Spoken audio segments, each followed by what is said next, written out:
Dobar dan i dobrodošli u moju kuhinju. Danas radimo uskršnjeg zeku od dizanog tijesta. Za to nam je potrebno 20 grama kvasca kojeg ću staviti i smrviti u zdjelu.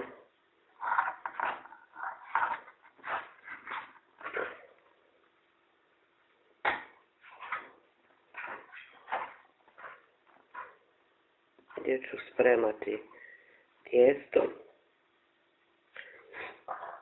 Zatim jedna od čaja žlica šećera.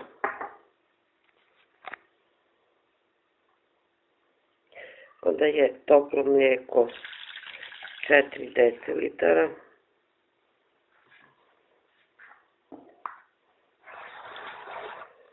To ću malo izmiješati.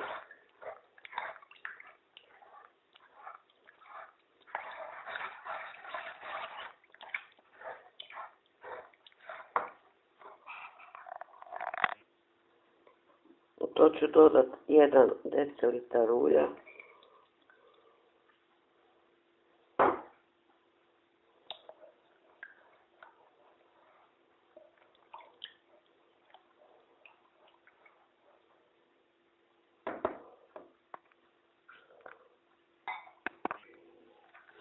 I ovdje imam 700 grama brašna i sad ću polako pola dodati ove količine brašna.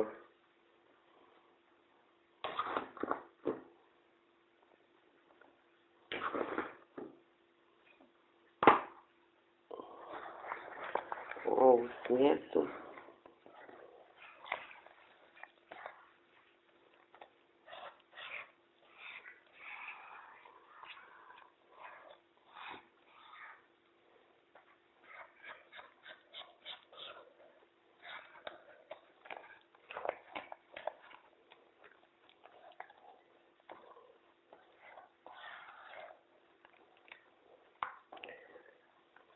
I kad sam to malo promiješala,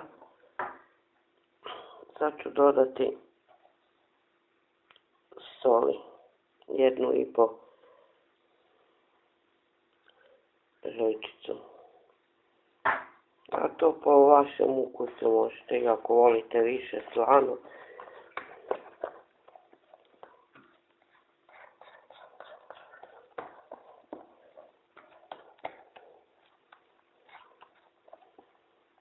Sad ću dodavati preostalo brašno i mjesit ću sa ovom špatulom dok mogu, kad ne prelazim na miješanje rukom.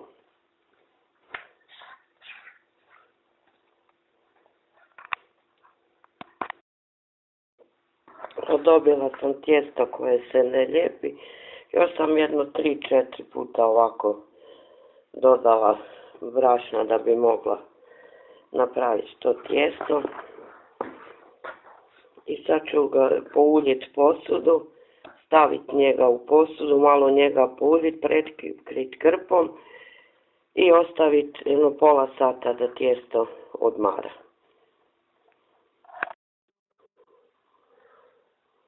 A tijesto nam je odstajalo 40 minuta. Sad ću ga premjestiti na radnu površinu.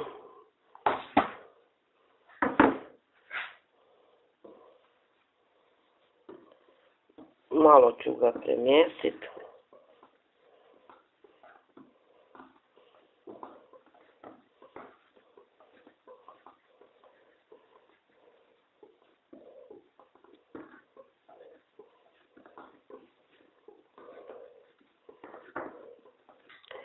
I podijelit ću ga na dijelove koji su nam potrebni.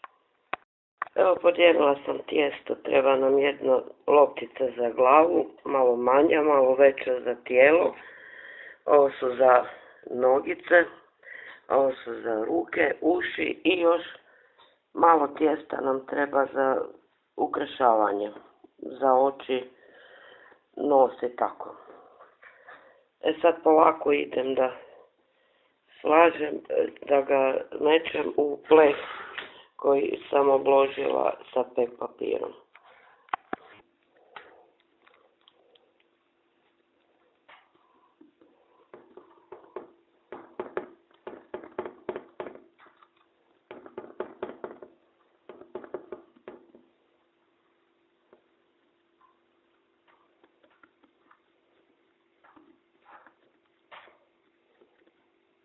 Pazimo da nam tijesto bude spojeno.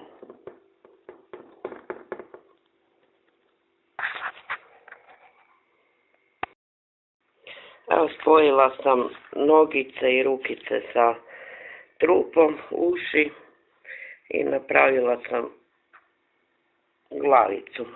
Stavila komadiće tijesta i zrno bibera za oko. Sad idemo dalje ukrase. Naš zeka je pečen. Malo su mu oči iskočile. Po putovanju skoro dugme otpalo, ali je tijesto fino, baš mekano.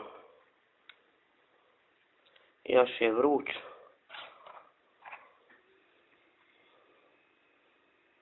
Evo kako je tijesto fino, lijepo nadošlo. I dobili smo još jedan kruščić mali, to nam je ostalo. Sad nek se ohladi fino.